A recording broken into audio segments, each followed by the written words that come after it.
Good evening, Life Recovery family. Here we are today again, out of the realm of normal. We are recording tonight from the church for a little bit of better sound and quality of video. I hope you all are ready to step into step 6 is what we're on this evening, and we're going to be talking about here in a few minutes. But there's a couple things that I just want to hit on before we get going is, in recovery, it's really hard, and we talk a lot about making sure that we're staying connected with like-minded people and people that we can turn to and stuff like that. With all of this, we're really disconnected with a lot of people staying at home and stuff like that. So again, I really wanted to put out there to all of you some numbers and some people that you can stay in contact with if you really do need to talk and stuff, or just to chit chat about stuff. But if you're really struggling with something, we really want to make you be able to have those contacts and stuff like that. So up here, I've put my name and number. We've also put Colleen Wolf's name, her numbers here, and then Nancy Crum. This is her cell phone here, and then her home phone, because sometimes her cell phone doesn't connect out where she lives, so she's also asked me to put her home phone out there. And I know it's a difficult time, and gosh, I wish we could all meet together as a group and as a family again. I know it's really important for all of us to be together and going through recovery and going through some things, addictions and things like that we do. It's really tough to try to do this by yourself. And again, that's why it's really important, and that we want to make sure that you guys are staying connected with somebody. So again, here are the numbers. Please take them down. Please reach out to any of us at any point as we continue to, who knows how long that we have to do this. But we're here, and we want to make sure that you guys understand that we're here as well. So here we are. We're going to be talking. We're going to be talking tonight about step 6. So we're already really 7 weeks, because we did 2 weeks on step 2. So we're 7 weeks into this already, and I hope that you all are following along, doing the work that's in the workbook. Because this week there's some really good questions, and tonight in our groups at 7 o'clock, we're going to be talking about a lot of these questions that are in here. Because there's some really good questions to hopefully get you to find that. So tonight we're going to talk about step 6, and what step 6 is about is we became entirely ready to have God remove these defects of character. So we're going to talk a lot about the defects in the character, and that we're entirely ready to allow God to come into our life to take these things away from us. So let's get going on this real quick here. So on page 56 is where we're going to start tonight. And what it says in here is when we are ready, God does his part. Our part is to get rid of excuses, burdens, resentments, holding on to the familiarity and the fear of change. When we clear out these blocks and become entirely ready, it becomes clear that God must do the rest, because only he can accomplish the miracle of setting our feet on the path of life again. So again, we're talking about these defects in the characters that we're holding on to. So if we're still holding on to these things, this step is talking about allowing God to come in and take these defects and these things that we're still holding on to, so that we can, clear our mind, clear our paths, and give to him, so that he can take these things and be able to move on. On page 50, it talks about we must all discover, as Sarah did. So in the book, it talks about Sarah and some of the struggles that she had with her husband and finances and those different things. That readiness to give up our defects occurs when pain of acting them out becomes greater than what they did for us. Step 6 is a pause step.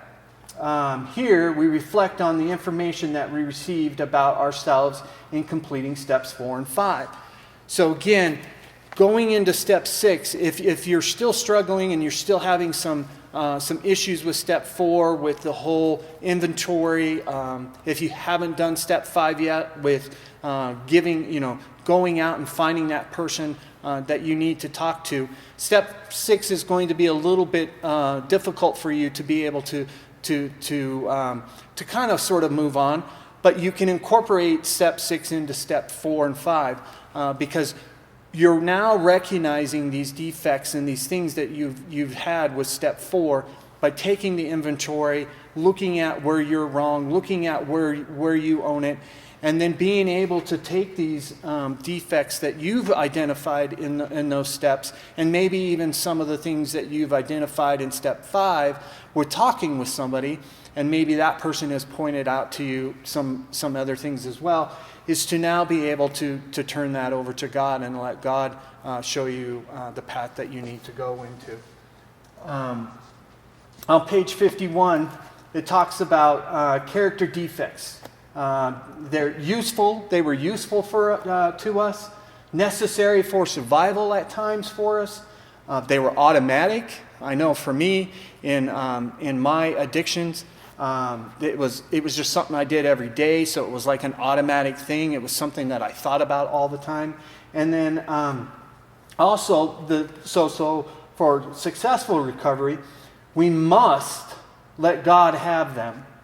This process of becoming entirely ready can bring grief. It's like letting go of an old friend.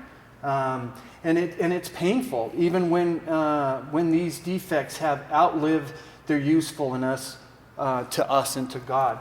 And I can understand that a successful recovery is truly an important piece, because we're afraid to let go of these things because all we can imagine is, what is life without them, right? And let me tell you, I understand that. I came from that. I didn't know what my life was going to be, but I can tell you this for sure, that letting go of these character defects, letting go of these things, and allowing God to take over, my life has completely changed and is completely turned over just to a wonderful life that I have now. One huge character defect for all of us is trying to make life work in our own power. As God says through the prophet Isaiah, you spend your money on food that does not give you strength. And that's in Isaiah 55:2. And what we can say about this is how they're trying to translate this passage into recovery, is that you, as the addict, are spending your money on food. And we can substitute here food into that addiction, whatever it is, alcohol, drugs, whatever that is that we're spending this money that does not give you the strength. We think it gives us the strength. I know many a times I thought I was a different person, or the strength that I had was because I was drinking. And come to find out, it was just more of a misled thought that I had, a behavior that I had in my head, me thinking that I was this person when I really wasn't.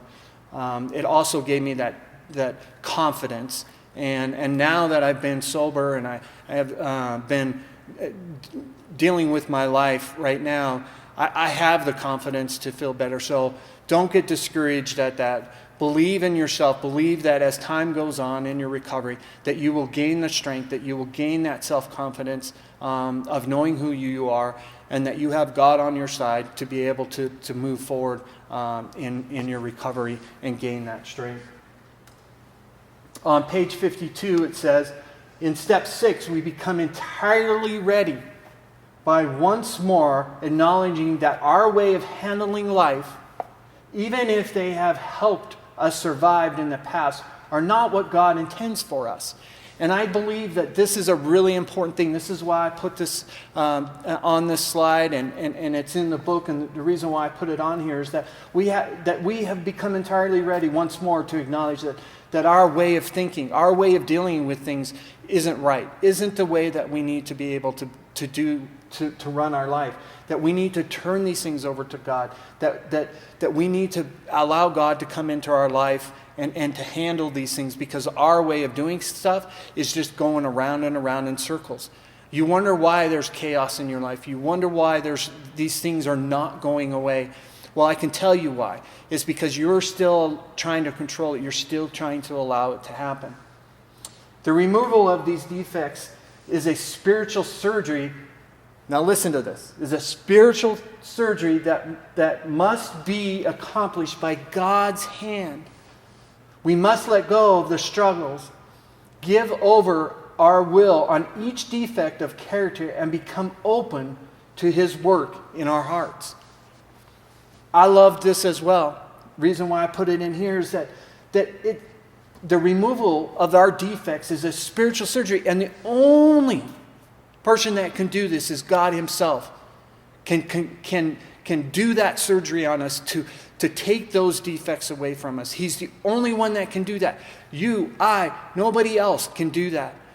So we have to entirely give ourselves, be ready to allow God to come in and do that surgery for us. However, let us not assume that we are to sit around and wait for God to do His work, magic on us.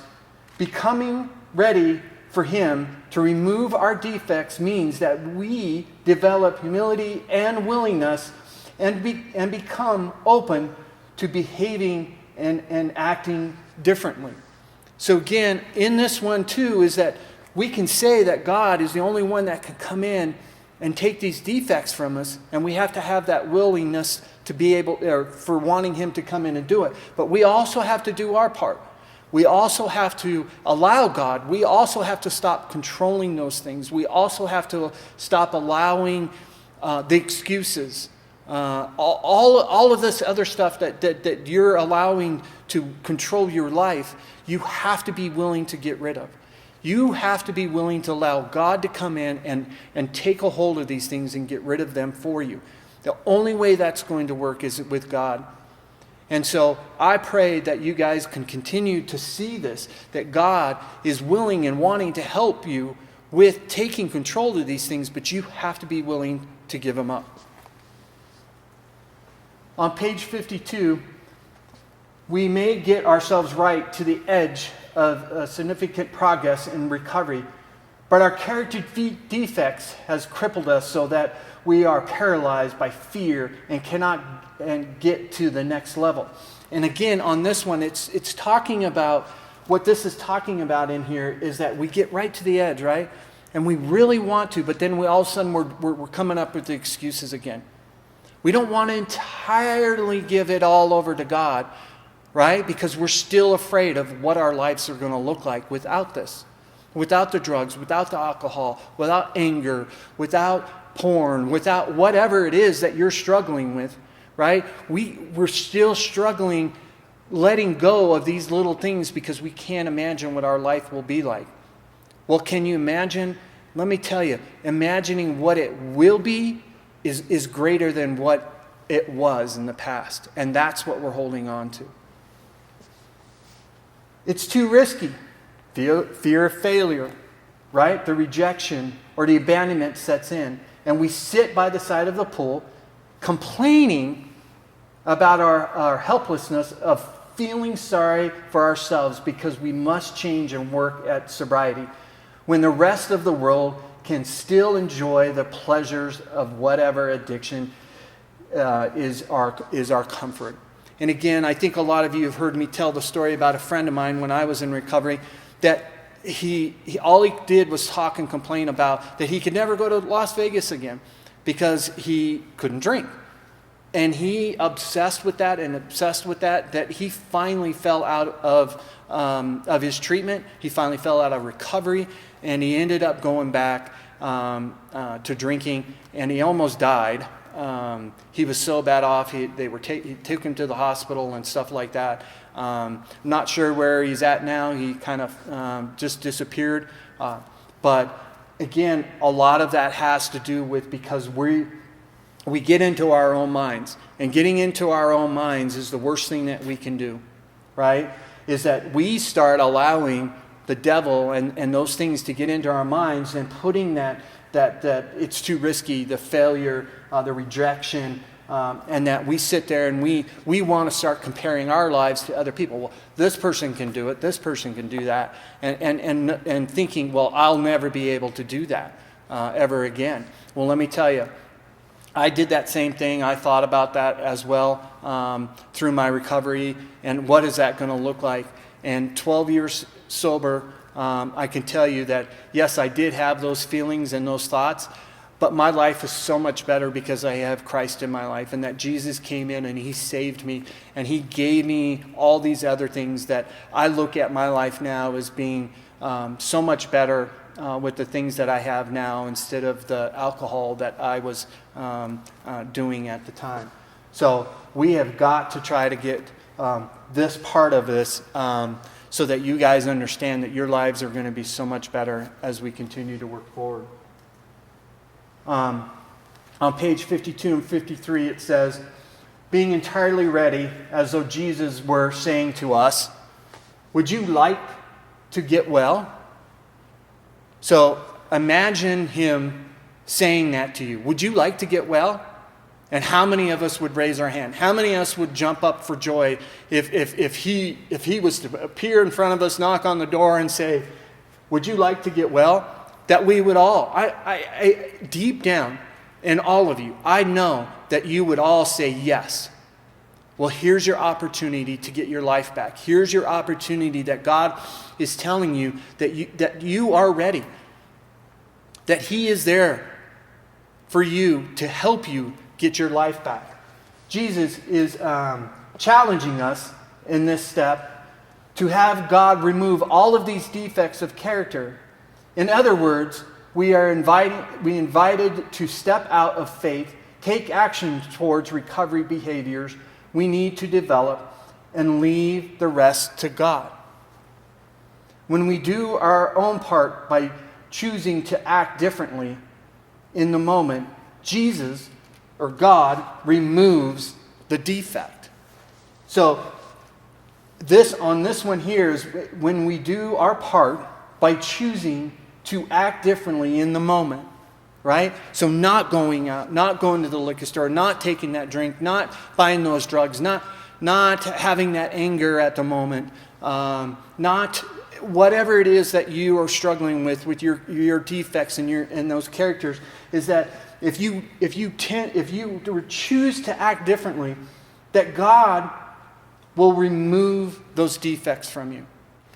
So I want to take a minute here also to read a couple other things that weren't up on the slides that I felt were really important also, and hopefully have some meaning to you as well. So on page 53, it's the last sort of kind of paragraph right before the questions there. It says, but when we become entirely ready, we are willing to allow God to help us to be and to do what we have been unable to do on our own. When we willingly do our part by living rightly in the moment, God removes our defects by supplying his power and his spirit to make these changes in us. Over time, our defects are placed with character strengths. Also, on the very last part of this, on page 58, the very last page right before we get to step 7, down at the bottom, that whole paragraph down there says, to be ready to battle means that we are appropriately equipped to meet the enemy. When we are ready to allow God to clean up things, there are battles to be fought that require us to arm and ready. 1 Peter 4:1 seems to hold the key to what prepares us for battle with our characters and its defects.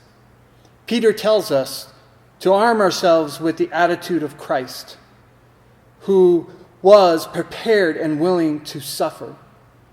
For it is when we are willing to suffer that we are ready to stop sinning. When are you ready? If not, is it time to become ready? So I understand that it's difficult, and we're afraid, and there are things in our lives that we're not sure with.